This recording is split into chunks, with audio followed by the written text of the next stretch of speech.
Hello friends, myself Mr. Minal R. Patel, working as a lecturer in Mechanical Engineering Department from Vallabh Polytechnic, Navsari. Today I will discuss about some MCQ for subject BED part 3.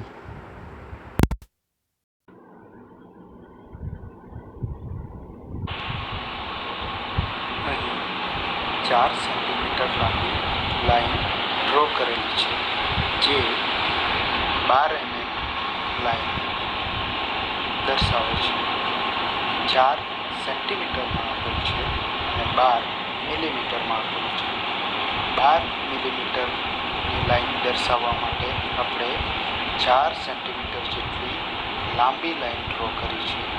Means કે ઓછી લંબાઈ દર્શાવવા માટે આપણે વધારે લાંબી line draw કરી છે. એટલે જવાબ એનલાર્જ સ્કેલ આવશે. ઓપ્શન એ અને ડી રિડ્યુસ્ડ સ્કેલ છે, જેથી એ અને ડી આવશે નહીં. હવે બી અને સી એમાંથી એક ઓપ્શન હોવો જોઈએ. હવે રિપ્રેઝન્ટેશન ફેક્ટરનું સૂત્ર છે drawing size divided by actual size.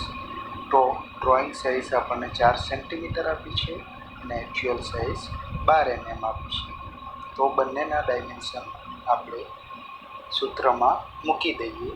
પણ 4 સેન્ટીમીટરને એમએમમાં કન્વર્ટ કરતાં 40 mm થશે.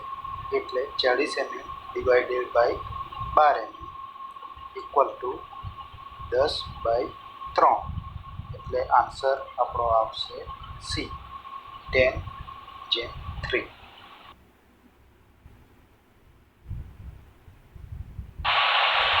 આઇસોમેટ્રિક લંબાઈ મેળવવા માટે આપણે સાચી લંબાઈને 0.816 સાથે મલ્ટીપ્લાય કરવું પડે છે. જેથી અહીં આગળ આપણને 35 mm લાંબી લાઈન આપેલ છે. તો 35ને 0.816 વડે મલ્ટીપ્લાય કરતા આન્સર 28.56 આવશે.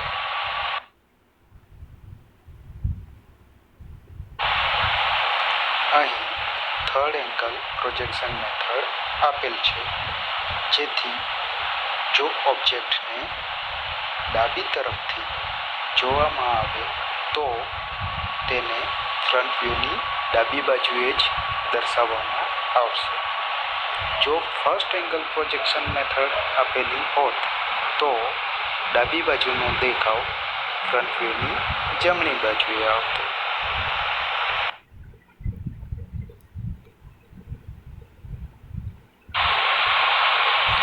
આ પ્રશ્ન બીઈડી માટે નથી, પરંતુ એમડી માટે છે.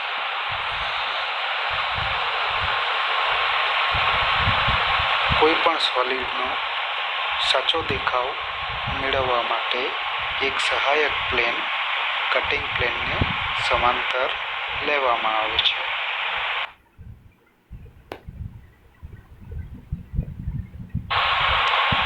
આઇસોમેટ્રિક ડ્રોઈંગ ઘટાડેલ સ્કેલ દ્વારા ડ્રો કરવામાં આવે છે અને આઇસોમેટ્રિક લંબાઈ માટેનું સૂત્ર છે 0.816 ઇન્ટુ ટ્રુ લેન્થ.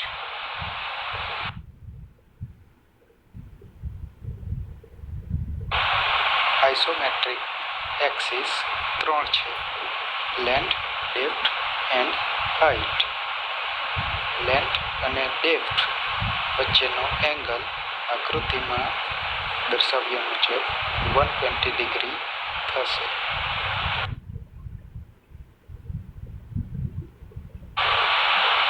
કોણના બેઝને વીપીમાં રાખીને કટિંગ પ્લેન કે જે વીપીને સમાંતર છે તેના દ્વારા કાપવામાં આવે છે. તો આકૃતિમાં દર્શાવ્યા મુજબ સાચો દેખાવ સર્કલના ફોર્મમાં મળશે અને તે વીપીમાં દેખાશે.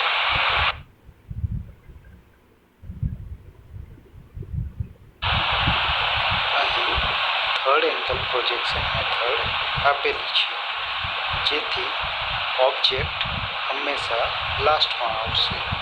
એટલે કે પ્રથમ ઓબ્ઝર્વર આવશે, પછી પ્લેન આવશે અને પછી ઓબ્જેક્ટ આવશે. જો ફર્સ્ટ એંગલ પ્રોજેક્શન મેથડ આપી હોત તો ઓબ્જેક્ટ, ઓબ્ઝર્વર અને પ્લેનની વચ્ચે આવતે.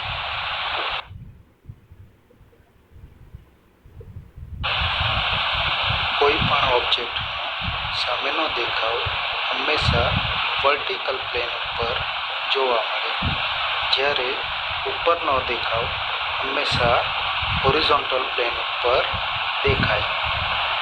અને સાઈડ વ્યૂ હંમેશા પ્રોફાઇલ પ્લેન કે જે આ બંને પ્લેન એટલે કે HP અને VPને લંબ છે તેના પર જોવા મળે.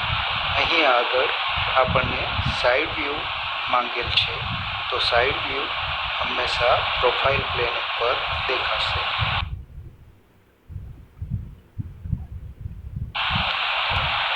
અહીં ફર્સ્ટ એંગલ પ્રોજેક્શન સિસ્ટમ આપેલી છે, જેથી ટોપ વ્યૂ હંમેશા ફ્રન્ટ વ્યૂની નીચે આવશે. એટલે બીજી રીતે કહીએ તો ફ્રન્ટ વ્યૂ ટોપ વ્યૂની ઉપર આવશે.